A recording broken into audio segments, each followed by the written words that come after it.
Hi, and welcome to A Page I Love. This is Kevin Sharp. Today I'm joined by writer Jim Zub, who is currently chronicling the adventures of Conan the Barbarian for Titan Comics. Jim, welcome to Comic Art Live. Thanks for joining us.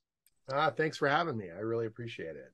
Talk to us about, first off, what page that you brought today to discuss.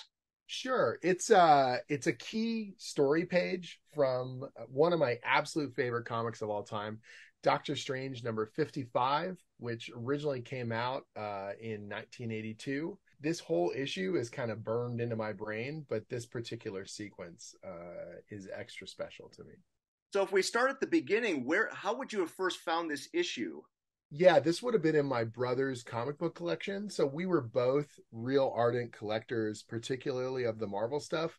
We started collecting in and around this time. I started off with mostly G.I. Joe and then shifted over to dig deep into Spider-Man and all kinds of different stuff in the Marvel universe. And my brother was just all in on all kinds of different Marvel books. And he was buying things like, Conan the Barbarian and Doctor Strange and the X-Men. I think we would take turns buying different issues of the Avengers or Fantastic Four, just whatever we could get our hands on. We were really, really obsessed with the interconnectivity of it, the official handbook of the Marvel Universe, just all sorts of different things. And this wouldn't have been an issue, I think, that we picked up on the stands, although we did start collecting probably, I would have been around 8 years old when we were really, really getting heavy into collecting. But this would have been a back issue that Joe had picked up, and we both really liked Doctor Strange. He was the one who was collecting it, but because we love sword and sorcery stuff, whether it's the in the novels or playing Dungeons and Dragons or video game stuff, any character that had a supernatural or a fantasy or like a sword and sorcery kind of edge, we were always pretty crazy about. And so Doctor Strange was one of our favorites because he got to be both. He was a wizard, magic stuff, plus he was also a superhero, and so that made it kind of extra cool.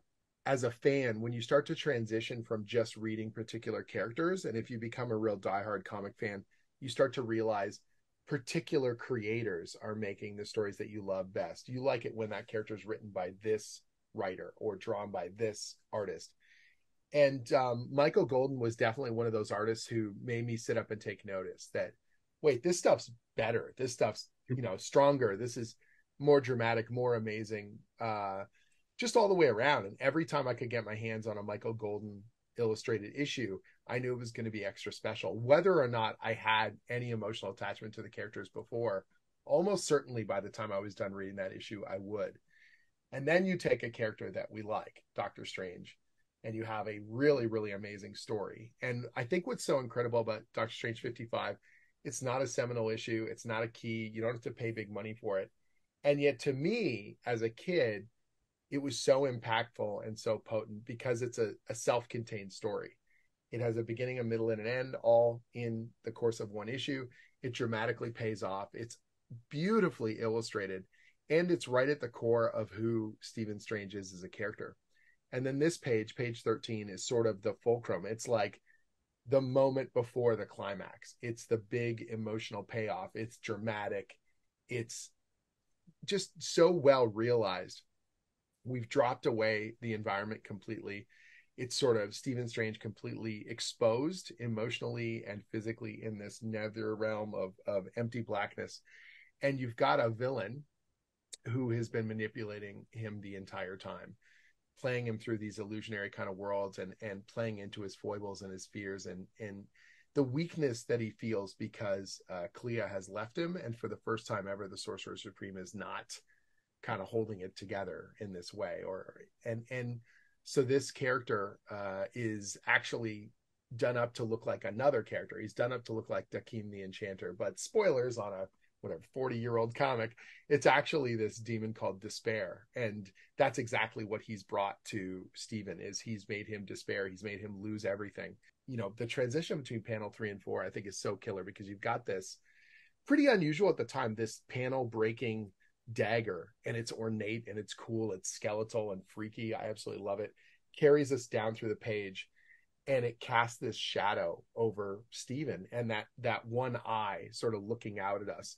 The coloring is so well done. Glennis Ween did the colors, and it's just brilliant. That stark relief of the contrast on it just knocks me out. That open eye, that fear on his face, and then the transition to the next panel as he's unleashing his magic to try and push back against literal despair as well as the sort of metaphysical despair that's at the heart of this story. It just feels so cool. The way the magic is drawn, the energy, the dramatic moment, the moment to moment transitions, the use of sort of full character at the top and then moving closer and then pushing away again. It's just like unbelievably potent classic comics.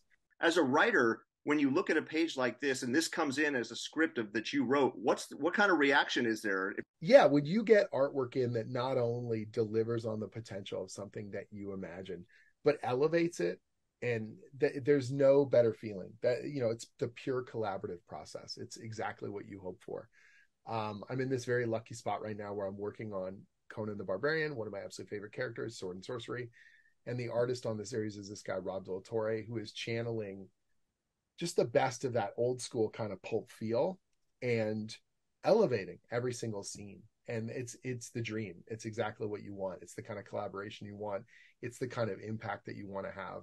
Yeah, man, Michael Golden's one of the greatest of all time. And I can still get lost in those pages. I can still read this story and be so satisfied with how strong it is and how it uses the supernatural elements to like amp up the emotion and pay off something very intrinsic about Stephen Strange as a character who has all this incredible magic and this ability to affect reality, but he can't fix himself. It's the classic kind of Marvel character of feet of clay and the foibles that make them so special as characters that we come back to time and time again.